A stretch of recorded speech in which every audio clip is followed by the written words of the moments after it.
Bom dia! Está começando o Rádio Jornal Esquina. Eu sou Giovana dos Santos. E eu sou Alexia Lemos. Vamos às manchetes do dia. O relatório da reforma tributária foi apresentado na Câmara nesta terça-feira. O texto propõe novas diretrizes para simplificar o sistema tributário no Brasil. Lula relança hoje o Farmácia Popular.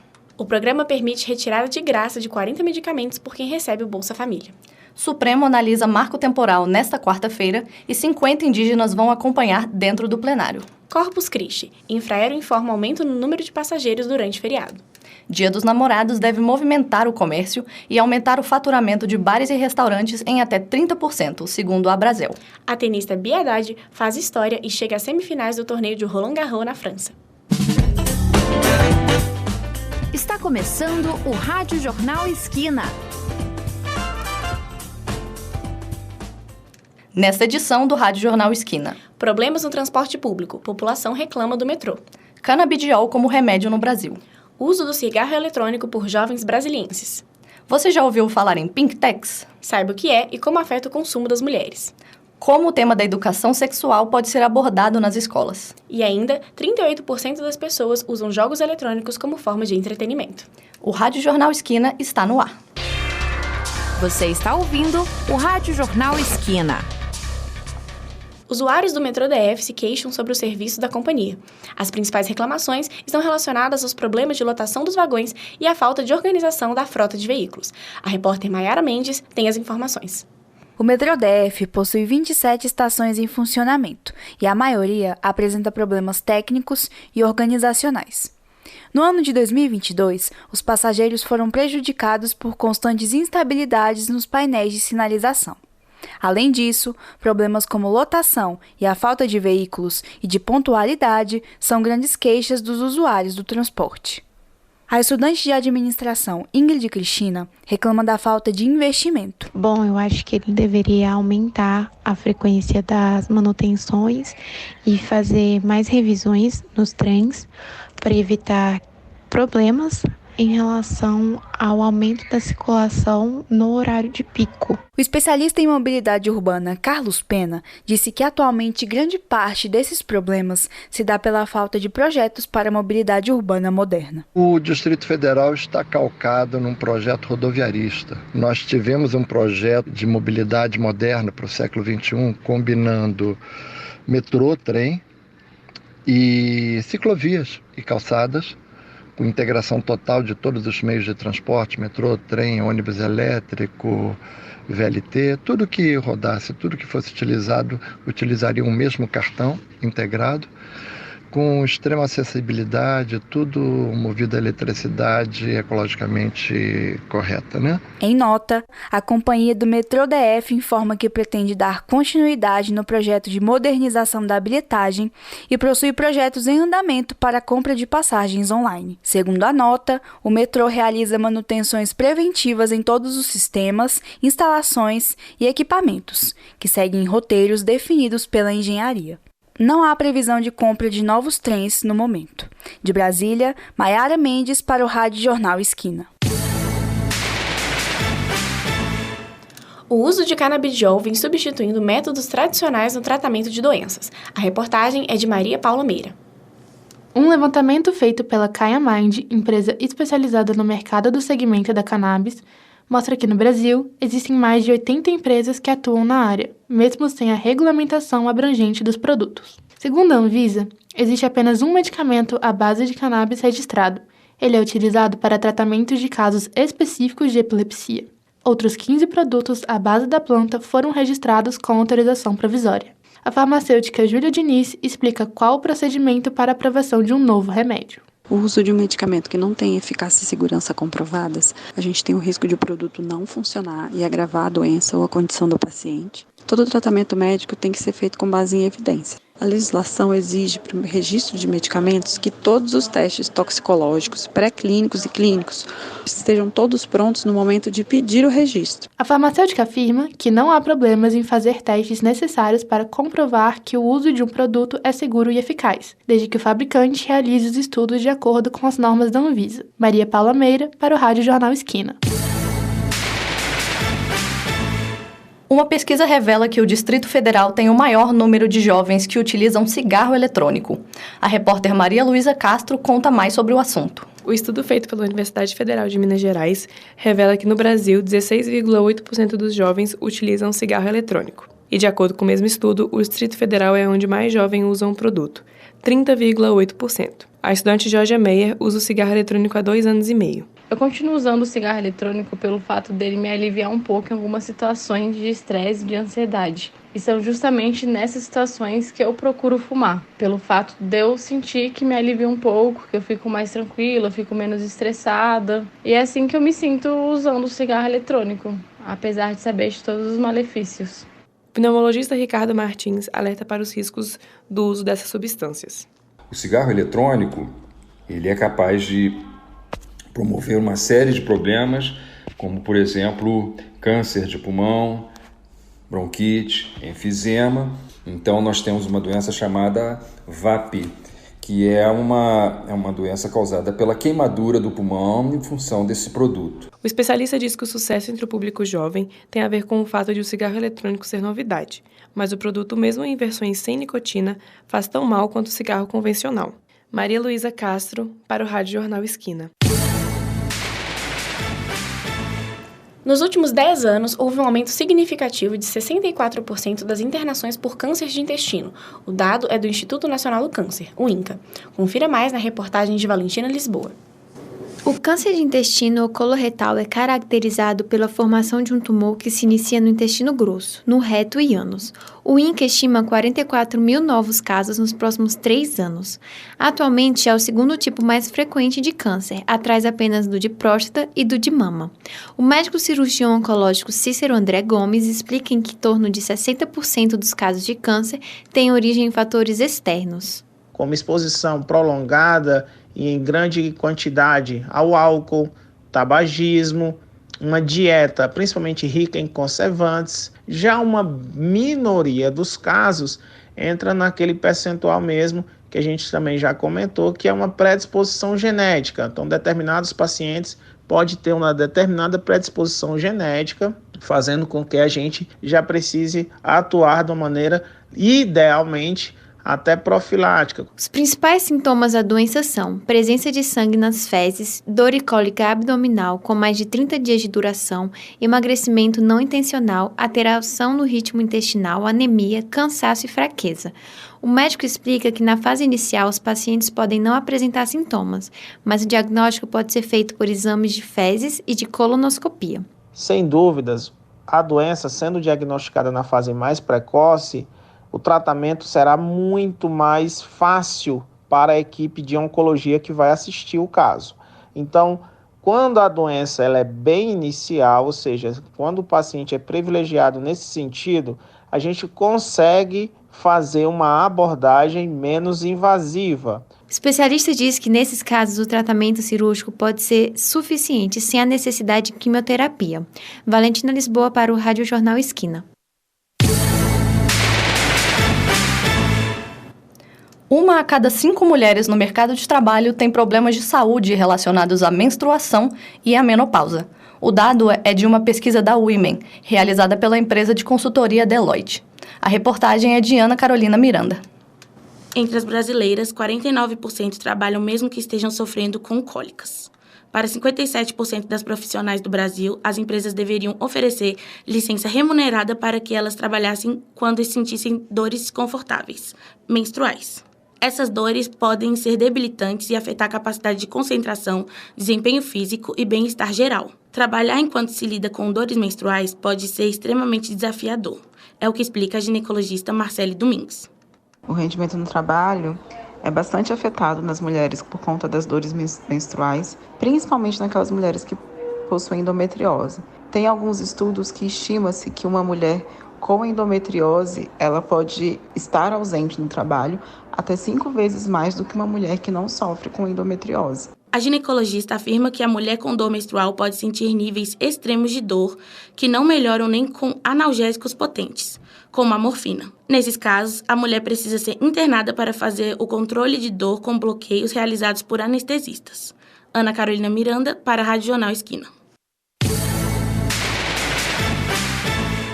Pesquisas revelam que a pandemia de Covid-19 impactou a saúde mental de crianças e jovens, aumentando a incidência de transtornos mentais precoces. Saiba mais com a repórter Maria Eduarda Bacelar. Em 2022, 63% das crianças e adolescentes relataram ansiedade.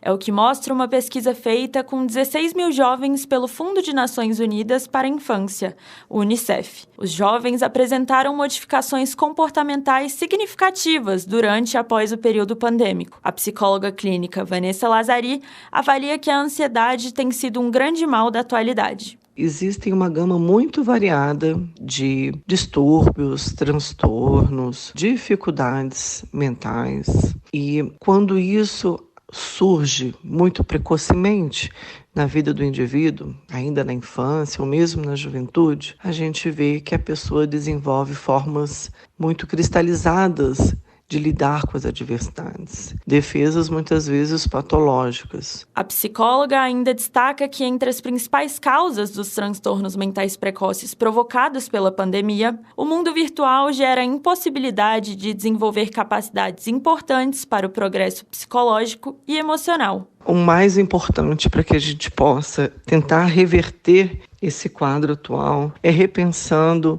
nas modalidades de relacionamento desde casa até a escola, em como essas coisas são compreendidas e tratadas. A especialista diz que o livre acesso a telas e à internet prejudica a capacidade de espera e de lidar com frustrações de crianças e adolescentes.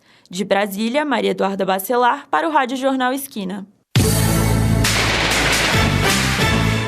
Agora vamos falar sobre o Junho Vermelho. A importância da doação de sangue é o tópico de hoje no nosso quadro de saúde com as repórteres Júlia Neves e Tainá Mendonça. O Hemocentro de Brasília lançou a campanha Junho Vermelho, Doe Sangue, Doe Vida, Doe Sempre, que vai durar todo o mês. Em 2022, 44,2% dos doadores do Hemocentro de Brasília doaram sangue regularmente, ou seja, realizaram 2 ou mais doações em um período de 12 meses. A meta esperada pelo Hemocentro neste ano é de 45%. A gerente de captação, registro e orientação de doadores da Fundação Hemocentro de Brasília, Kelly Barbie, explica que o sangue não tem substituto, ou seja, somente ele pode salvar a vida de pacientes crônicos que precisam de transfusões com frequência e daqueles que necessitam de sangue em uma emergência. A gerente da Fundação Hemocentro cita os requisitos necessários para doar.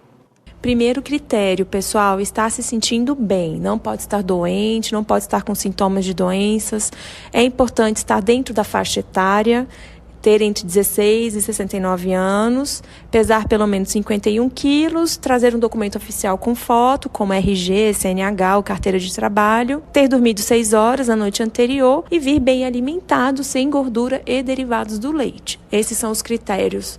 Kelly Barbie informa que durante a campanha do Junho Vermelho, a Fundação Hemocentro de Brasília vai contar com apresentações artístico-culturais e alguma surpresa para doadores. O agendamento da doação de sangue pode ser feito pelo site da Agenda DF ou pelo telefone 160. O Hemocentro de Brasília fica no setor médico hospitalar norte, próximo ao Agarram, e atende de segunda a sábado, das 7h15 da manhã até às 6 horas da noite. Com colaboração de Júlia Neves, Tainá Mendonça para o Rádio Jornal Esquina.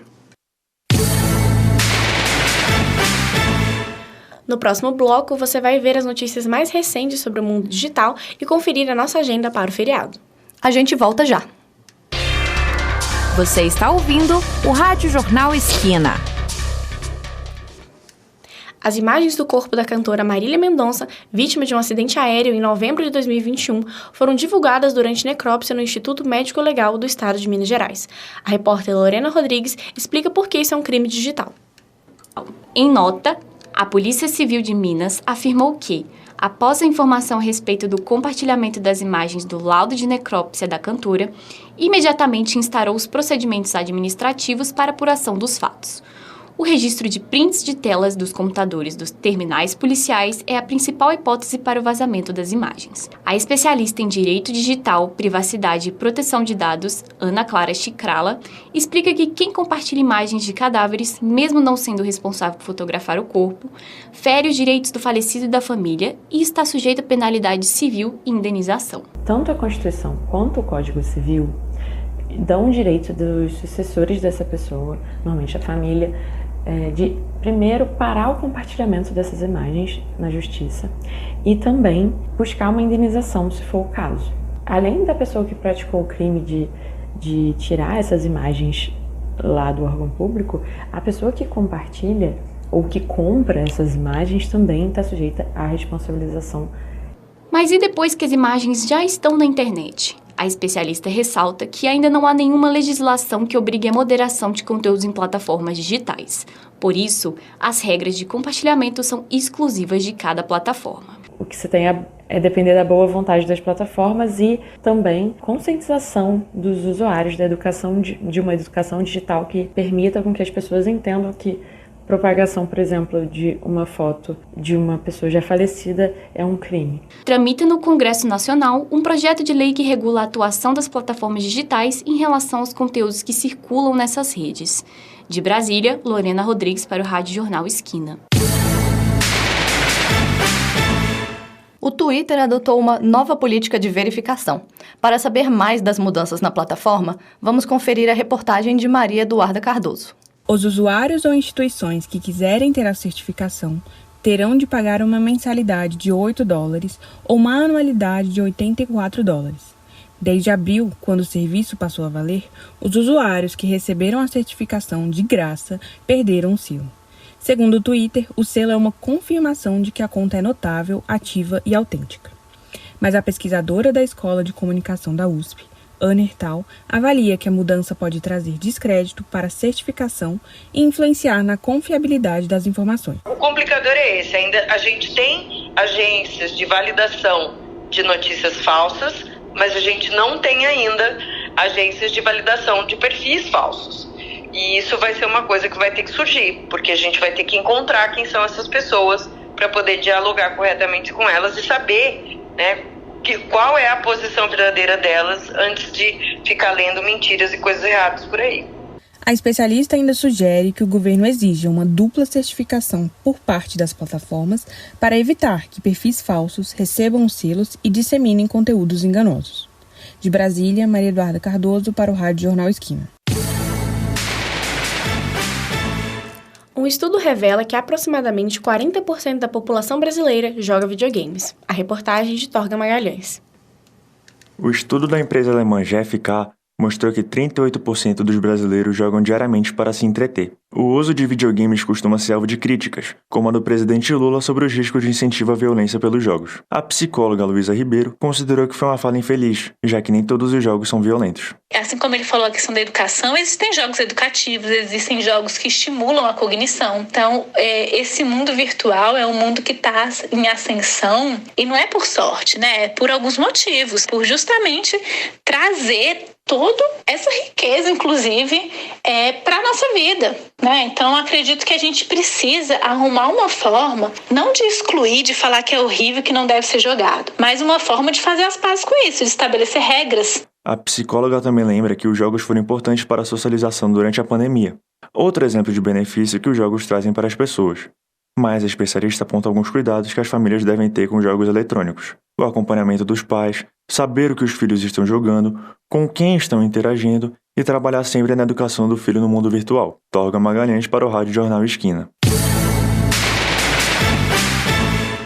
O mês de março marcou o fim do período chuvoso em Brasília. De maio a setembro, o clima tropical no DF é caracterizado pela variação de temperatura e o tempo seco no decorrer do dia. Para a primeira semana de junho, o Instituto Nacional de Meteorologia, o INMET, emitiu um alerta amarelo para a capital, que significa que o clima da região apresenta perigo em potencial. Nos próximos dias desse mês, Brasília terá ventos fracos e a umidade relativa do ar variando entre 85% e 20%. Entre as recomendações do INMET estão o reforço na hidratação, evitar desgaste físico nas horas mais secas e evitar a exposição ao sol nos períodos mais quentes do dia. Confira a previsão do tempo para essa quarta-feira com a Isabela Domânico.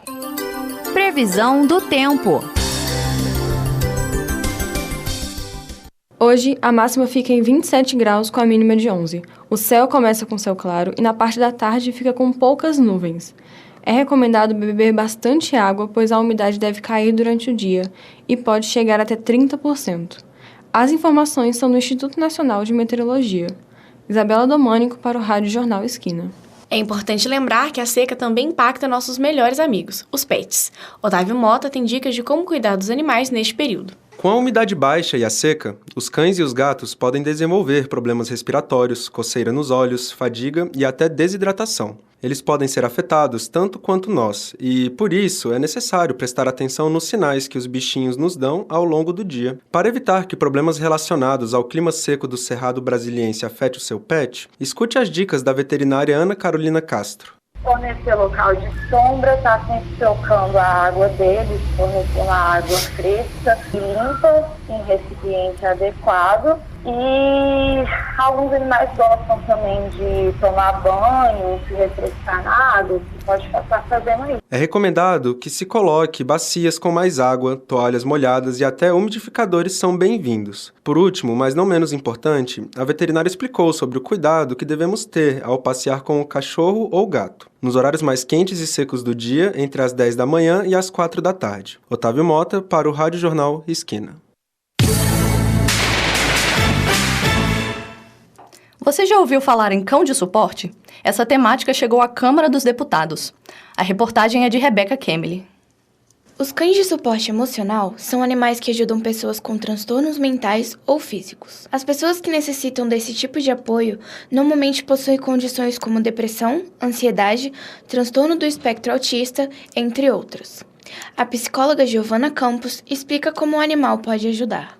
A interação com o cão, pode ajudar a liberar hormônios positivos quando o próprio dono do cachorro, convive com ele, cuida dele, dá a sensação de que você é útil. Tipo, quando você cuida de alguém, geralmente você se sente um pouco útil, que está fazendo algo por alguém que você ama, pelo menos. É uma criaturinha que depende, da gente. Um projeto de lei apresentado na Câmara dos Deputados pretende ajudar pessoas com transtornos mentais, emocionais ou deficiências múltiplas, ao facilitar o ingresso dos animais de suporte em diferentes ambientes. O adestrador Felipe Caeli explica a importância desse projeto. A regulamentação do uso de cães de suporte emocional, ela é essencial para que somente pessoas que de fato precisam de cães de suporte emocional tenham esse direito de transitar em vários locais com cães de suporte emocional. Ainda não há previsão de quando o projeto de lei será discutido.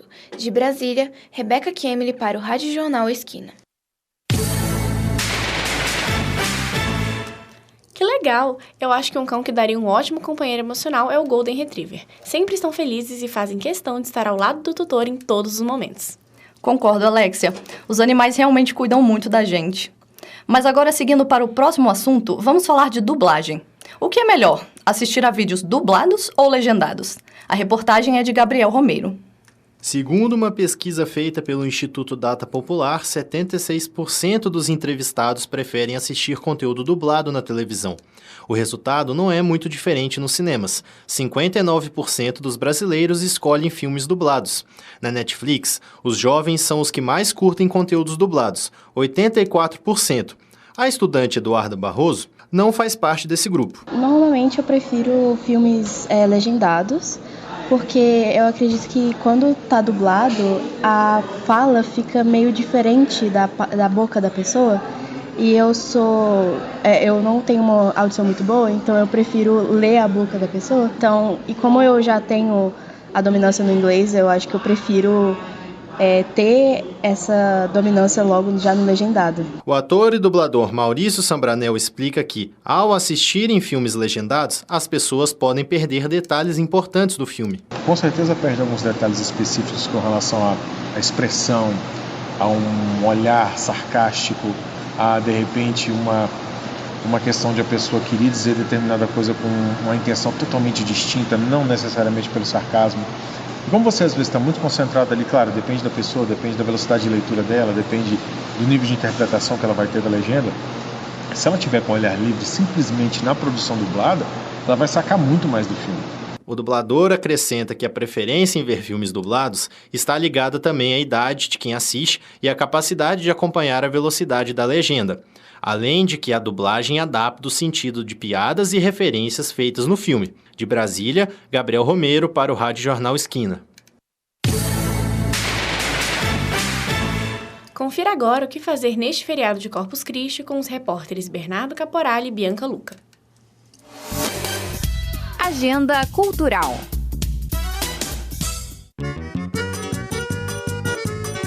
Mês de junho e o que não pode faltar é o tão tradicional Arraiá de Santo Antônio. As barracas já estão montadas, prontas para servir bebidas e comidas típicas do Festival Junino. A primeira dança de quadrilha começa às 7 da noite e haverá muitas outras atrações para você curtir junto com a sua família. O ingresso está a R$10 e a festa vai até a próxima terça-feira, dia 13, na Paróquia Santo Antônio, 911 Sul.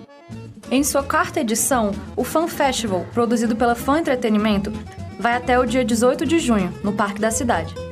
O complexo conta com vários restaurantes operando o dia todo, parques de diversões para as crianças, shows e teatros infantis, e muitas outras atrações para todos os públicos. Os ingressos custam a partir de R$20. Essa semana tem show de Bruno Marrone, Poesia Acústica, Ana Vitória, Manu Gavassi e outros. As Feiticeiras do Cerrado e a Onça Pintada de Sol é um espetáculo que une dança, teatro, música e muito mais. O evento é destinado a todos os públicos e a entrada é gratuita. Essa viagem através do universo mítico brasileiro acontece no domingo no Paranoá, às 6 da tarde, Praça Pé de Vento, e na Asa Norte, no evento Choro no Eixo, às 4h30, no dia 25. Não perca!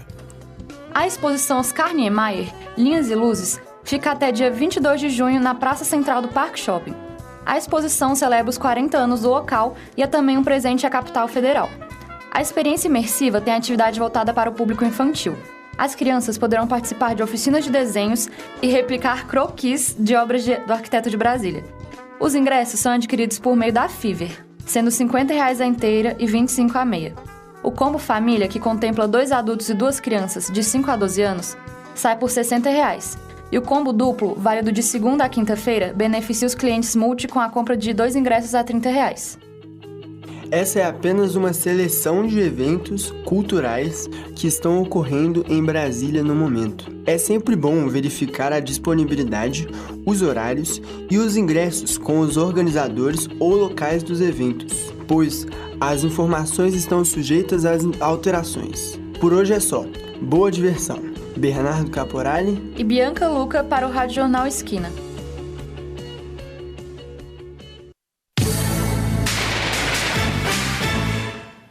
No último bloco, Economia e Esporte. Já voltamos.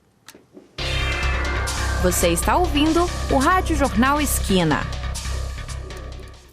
O IPCA, o Índice de Preços ao Consumidor Amplo, considerado a inflação oficial do país, fechou maio em 0,47%. Houve desaceleração em relação ao mês anterior, quando o índice ficou em 1,06%. A reportagem é de Júlia Marques. O presidente do Banco Central, Roberto Campos Neto, afirmou no último dia 29 que as perspectivas para a atividade econômica no Brasil estão melhorando e a inflação apresenta sinais de queda nas últimas semanas, apesar de uma resiliência esperada para o próximo ano. A inflação age diretamente no poder de compra dos brasileiros, quando um determinado produto ou serviço sofre variação de preço ao longo do tempo. É o que explica o economista Johnny Cerqueira. Quando há um aumento da inflação, o poder de compra diminui, porque o salário tende a comprar uma cesta menor de bens. Aqui no Brasil, o poder de compra ele está associado ao salário mínimo da população. Quando se analisado, falado em relação a alguma coisa sobre o poder de compra, logo usa-se como referência o salário mínimo. Então, qual é a importância do poder de compra? Dentro de um contexto econômico, o poder de compra ele serve para balizar essa capacidade da população, que é a maior parte que recebe o salário mínimo, de adquirir bens e mercadorias. Esse é um indicador extremamente importante os setores econômicos, a indústria, o comércio e serviços, né? Porque se o poder de compra está aumentando, isso mostra para esses agentes que haverá uma demanda no futuro. Se o poder de compra estiver diminuindo, por outro lado, haverá uma retração da aquisição de bens e mercadorias. Então, ele é um indicador muito importante, tanto na economia quanto para a prospecção desses setores aí. O economista ainda explica que, quando há um aumento na inflação, o poder de compra diminui. De Brasília, Júlia Marques para o Rádio Jornal Esquina. Você já ouviu falar sobre a Pink Tax? É a diferença de preço dos produtos para mulheres. Hoje vamos entender como essa prática afeta o poder de consumo das mulheres e contribui para as desigualdades de gênero. A repórter Beatriz Bonfim explica mais. De acordo com a pesquisa realizada pela Escola de Propaganda e Marketing de São Paulo, as mulheres pagam cerca de 12,6% a mais por um produto igual ao destinado para o público masculino. A economista Maria Luísa Campos explica que a Pink Tax, ou taxa rosa, não se trata de um imposto. Pink Tax, por mais que ele tenha esse nome de tax, ele não é um tributo, ele não está explícito na nossa Constituição. É um sobrepreço. Então, é um custo a mais nos produtos que possuem algum tipo de identificação feminina, algum tipo de orientação para o público feminino. A gente poderia melhor enquadrar esse imposto como uma discriminação implícita do ponto de vista tributário. A economista explica que a Pink Tax diminui o poder de compra das mulheres, principalmente das mais pobres. A publicitária Carol Lopes sugere que as marcas evitem a taxa rosa e os padrões de discriminação nos produtos e campanhas comuns aos dois gêneros. Eu acredito que teria que ser uma linha editorial pensada para um produto neutro, né? E teria que ser abordado isso mesmo na campanha. A nossa missão é fazer com que esse produto neutro seja conhecido por ser neutro. É exatamente por isso que as pessoas vão comprar. Elas vão comprar pela qualidade e porque ela pode ser usada. Você vai comprar para você, mas vai comprar para todo mundo. Além de pagar mais caro por produtos voltados para o público feminino, as mulheres ainda recebem menos. Segundo os dados do IBGE, as mulheres recebem cerca de 78% da remuneração dos homens. De Brasília, Beatriz Bonfim para o Rádio Jornal Esquina. Um estudo realizado pelo Instituto Promundo revelou que cerca de 50% dos jovens entrevistados afirmaram que nunca discutiram sobre sexo na escola. Quem traz as informações é o repórter Felipe Fonseca.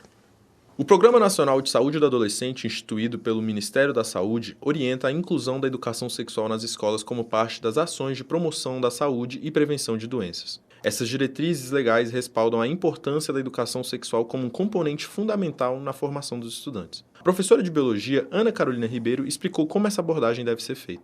Eu acredito que quanto menos rodeio a gente fizer, né, chegar lá e nomear mesmo, olha...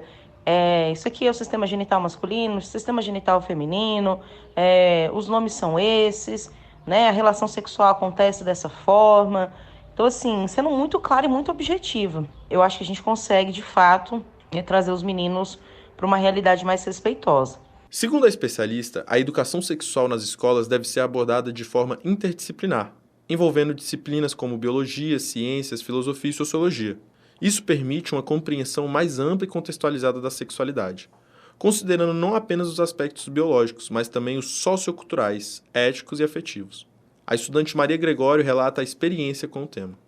Esse tipo de aula tem um impacto muito positivo na minha vida, principalmente porque, assim como outras meninas da minha idade, é muito importante eu entender o meu corpo e como ele funciona e como a reprodução funciona, ajuda muito a entender mais sobre mim. Além disso, eu consigo entender os impactos que, por exemplo, uma gravidez ou uma relação sexual que não houve ali uma prevenção podem gerar na minha vida. Igual eu adquiri, né, eu ter uma IST ou o meu parceiro ter. Então é muito importante estudar isso. O estudo realizado pelo Instituto Promundo revelou que 70% dos estudantes acreditam que a educação sexual deveria começar antes dos 14 anos. Felipe Fonseca para o Rádio Jornal Esquina.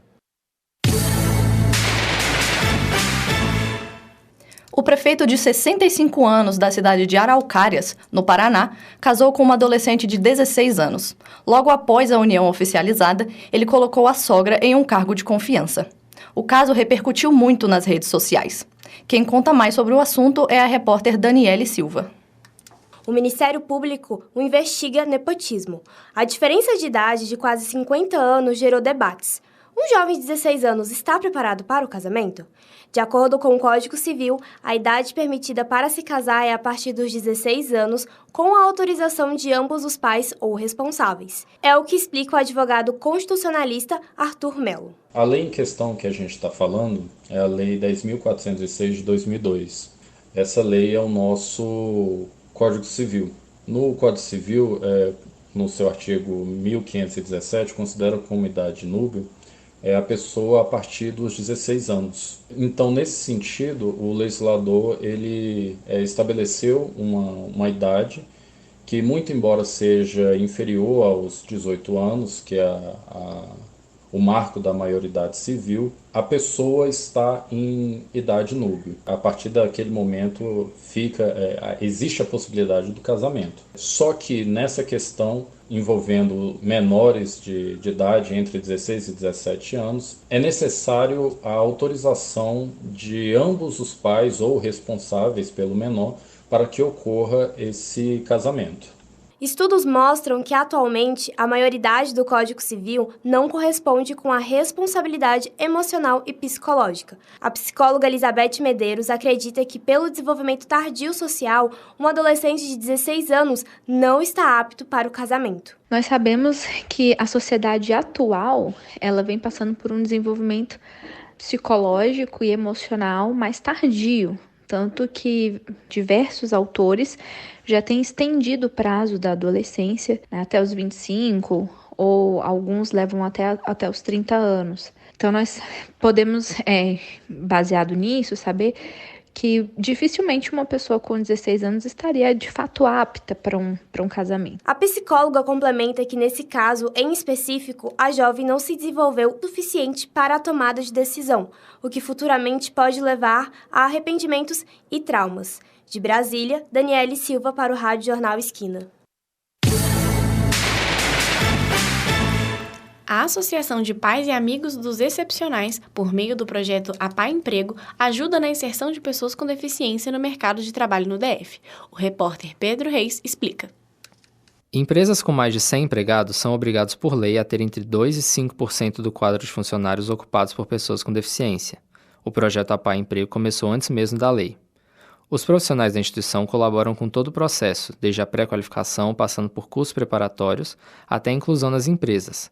A professora Alessandra Neves, integrante do projeto, explica que o processo de seleção acontece como qualquer outro. O que nós fazemos é um processo de adequação e, como nós temos um psicólogo dentro da equipe, a gente já faz toda uma avaliação, uma análise da função mediante as características que essa pessoa apresenta.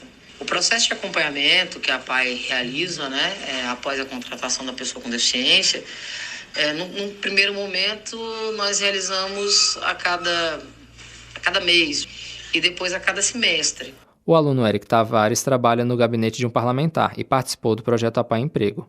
E a gente que tem algum tipo de deficiência, às vezes tudo que a gente precisa é de uma oportunidade, de mostrar que a gente também consegue fazer as coisas, que a gente também é capaz.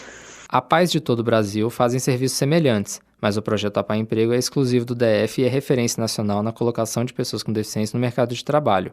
Pedro Reis para o Rádio Jornal Esquina. Vamos encerrar com o esporte. Gabriel Fontoura e João Pedro Nunes têm as novidades.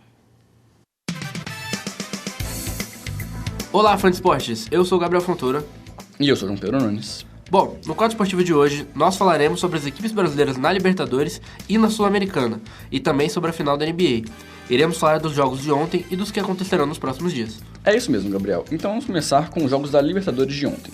O Atlético Paranaense venceu o Libertad do Paraguai por 1-0, com o gol do Christian.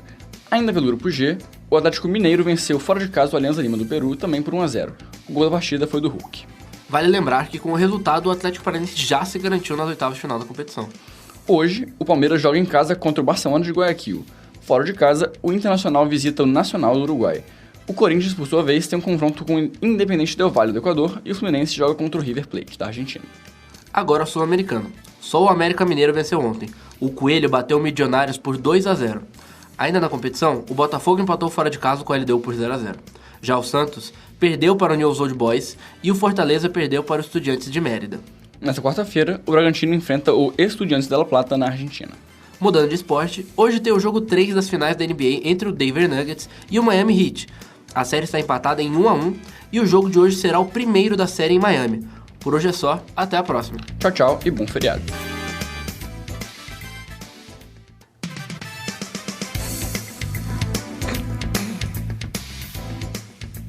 A produção é de Maria Tereza Castro, edição de Juliana Weitzel, trabalhos técnicos Eziel Costa. Apresentação, Giovana dos Santos e Alexa Lemos. Agradecemos pela sua audiência e até mais.